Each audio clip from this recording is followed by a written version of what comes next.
एक भक्त ने पूछा, बाबा मैं सब कुछ सही से करती हूं, रोज पूजा पाठ करती हूं, फिर भी घर में बरकत नहीं है, धन नहीं टिकता, सदस्य बीमार रहते हैं, तो आज इन्हीं सवाल का जवाब मिलेगा। घर के मंदिर में जलने वाले दीपक घंटी रोज धोने वालों गौर से सुन लो, वरना पूरा घर हो जाएगा बर्बाद। आप सभी का दिल से आत्मा की गहराइयों से स्वागत है। जीवन में चाहे कितनी भी मुश्किलें क्यों ना आए, एक चीज कभी मत भूलिए, पूजा मंदिर में रखी घंटी, देवी देवताओं की मूर्तियां और जलते दीपक के साथ कुछ गलतियां ऐसी होती हैं जो अगर हो गई तो किस्मत का पहिया उल्टा घूमने लगता है। ऐसा दुर्भाग्य आता है कि संभलना भी नामुमकिन हो जाता है। घर में बरकत रुक जाती है, खुशियां सूख जाती हैं और गरीबी ऐसे कदम जमा लेती है कि चाहकर भी हटती नहीं। हो सकता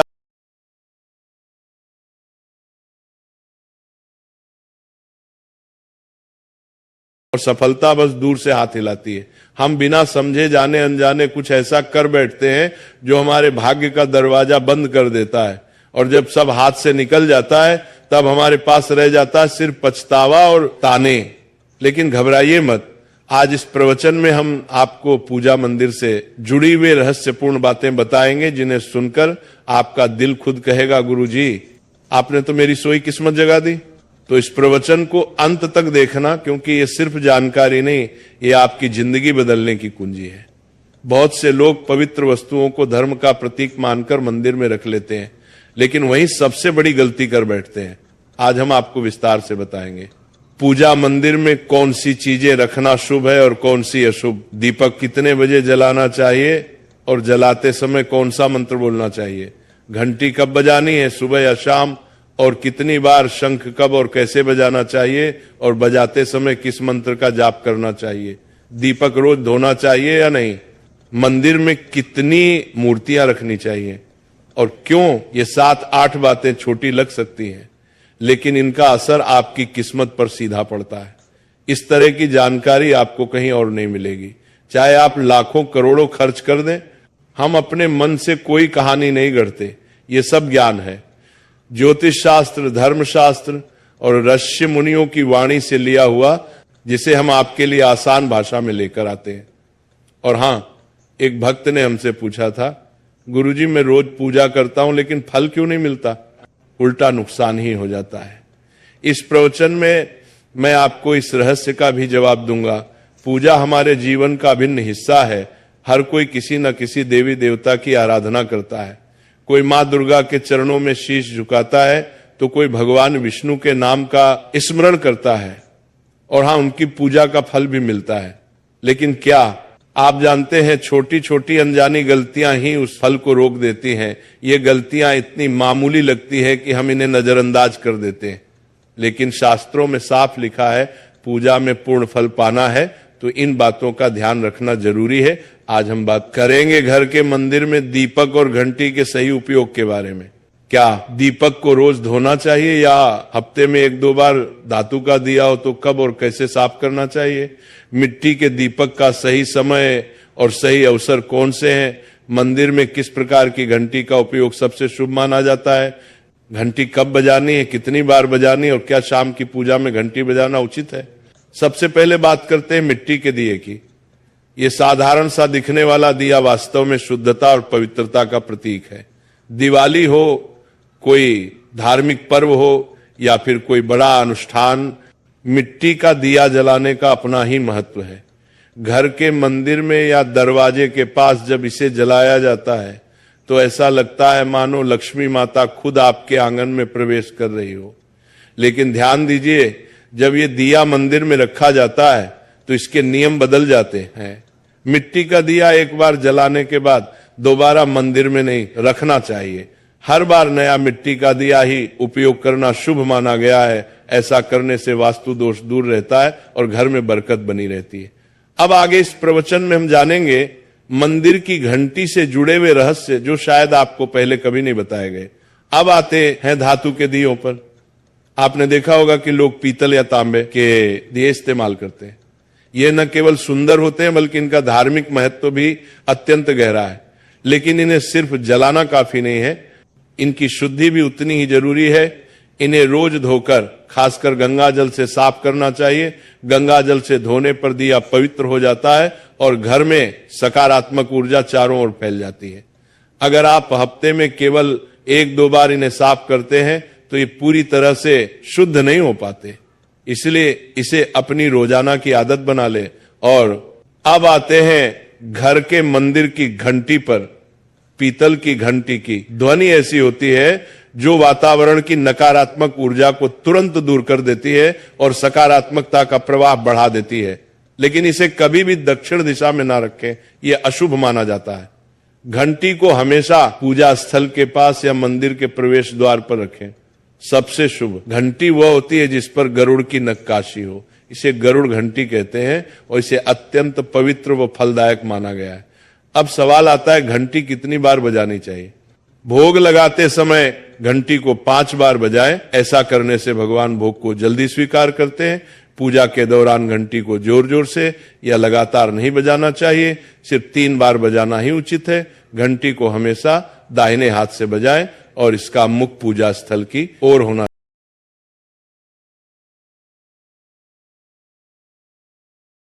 शाम की पूजा में घंटी बजाने से बचना चाहिए क्योंकि शास्त्रों में इसे उचित नहीं माना गया है।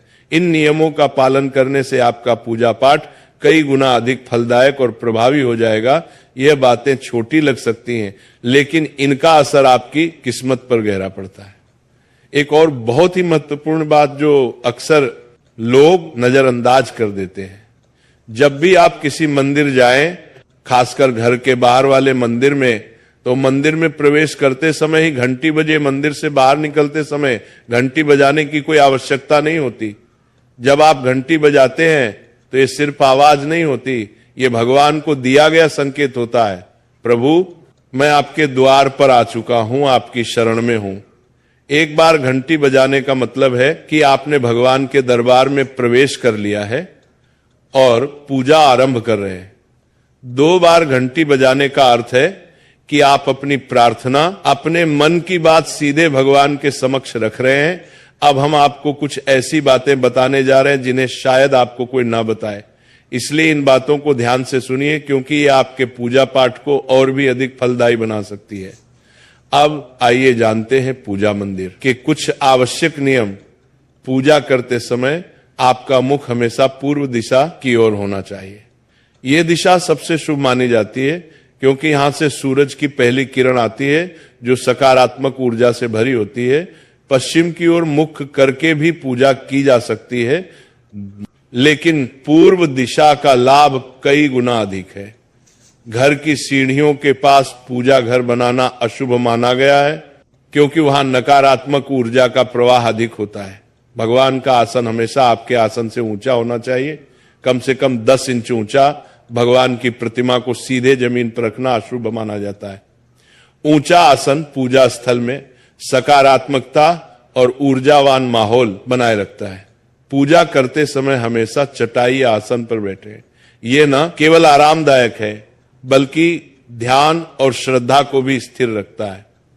ध्यान दें कि आपका आसन भगवान के आसन से ऊंचा ना हो, इससे भगवान के प्रति आदर और विनम्रता बनी रहती है। अगली बात बेहद जरूरी है, पूजा घर में कभी भी सड़े, बासी या मुरझाए हुए फूल न रखें। मुरझाए फूल पूजा में अशुभ माने जाते हैं क्योंकि वे नकारात्मक ऊर्जा को बढ़ाते हैं। हमेशा ताजे, सुगंधित और खिले हुए फूल ही भगवान को अर्पित करें। जब फूल मुरझा जाएं या काले पड़ जाएं तो उन्हें सम्मान पूर्वक मिट्टी में दबा दें। इससे नकारात्मक ऊर्जा दूर होती है और आपके घर में पवित्रता बनी रहती है। एक और महत्वपूर्ण नियम, जिस कमरे में आप सोते हैं उसमें घर का मंदिर नहीं बनाना चाहिए। यदि परिस्थिति के कारण आपको अपने सोने के कमरे में ही मंदिर रखना पड़े तो रात को मंदिर को ढक दें या उस पर पर्दा डाल दें। इससे रात के समय मंदिर से निकलने वाली ऊर्जा आपके विश्राम को प्रभावित नहीं करेगी। ऐसा करने से घर में शांति और आपकी पूजा में एकाग्रता बनी रहती है। अब एक और विशेष बात, कभी भी काले कपड़े पहनकर पूजा न करें।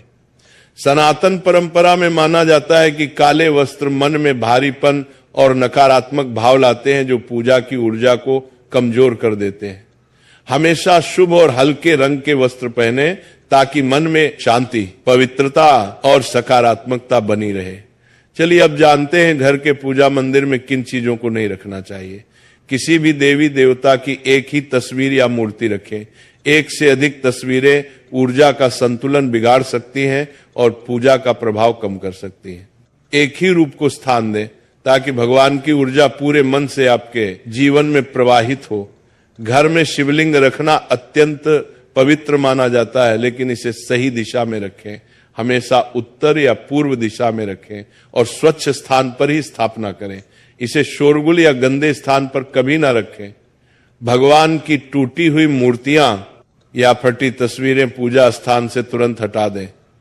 टूटी मूर्ति पवित्रता को कम करती है और सकारात्मक ऊर्जा के प्रवाह में बाधा डालती है। इसे शास्त्र सम्मत तरीके से त्याग दें। शंख भगवान की कृपा का प्रतीक है। गोमती चक्र से घर में समृद्धि आती है और जल से वातावरण शुद्ध होता है। जल को रोज बदलें और इन पवित्र वस्तुओं को हमेशा साफ रखें।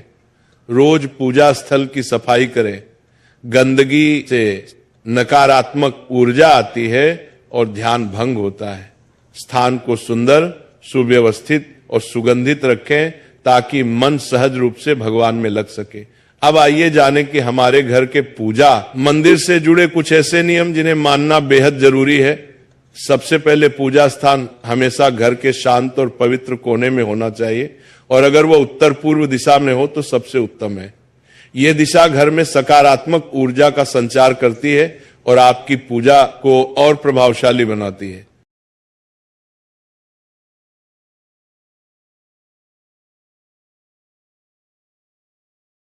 हलचल से भरे होते हैं जहां नकारात्मक ऊर्जा भी पनप सकती है। मंदिर के आसपास का वातावरण हमेशा साफ सुथरा और सुव्यवस्थित रखें ताकि आपका मन पूजा में एकाग्र हो सके। अब बात करते हैं दीपक और उनसे जुड़े महत्वपूर्ण नियमों की। दीपक जलाना सिर्फ एक परंपरा नहीं बल्कि ये भगवान के आशीर्वाद और कृपा का प्रकाश है जो आपके घर और जीवन में उजाला भर देता है। दीपक को हमेशा भगवान की मूर्ति के सामने रखें ताकि उसकी रोशनी सीधे भगवान तक पहुंचे और आपके पूजा स्थल को पवित्रता से भर दे। याद रहे, टूटा हुआ दीपक कभी न जलाएं और पूजा के समय एक साथ 2 दीपक खासकर तेल और घी के भी ना जलाएं, क्योंकि दोनों की ऊर्जा अलग होती है और गलत तरीके से जलाने से पूजा की शक्ति कम हो सकती है। वास्तु के अनुसार घी का दीपक बाईं ओर और तेल का दीपक दाईं ओर रखना शुभ होता है, लेकिन ध्यान रहे दीपक कभी भी पश्चिम दिशा में ना रखें। दीपक के लिए उत्तर या पूर्व दिशा सबसे अच्छी मानी जाती है। साथ ही बत्ती का मुंह भी हमेशा इन दिशाओं की ओर होना चाहिए ताकि सकारात्मक ऊर्जा का प्रवाह और अधिक बढ़ सके।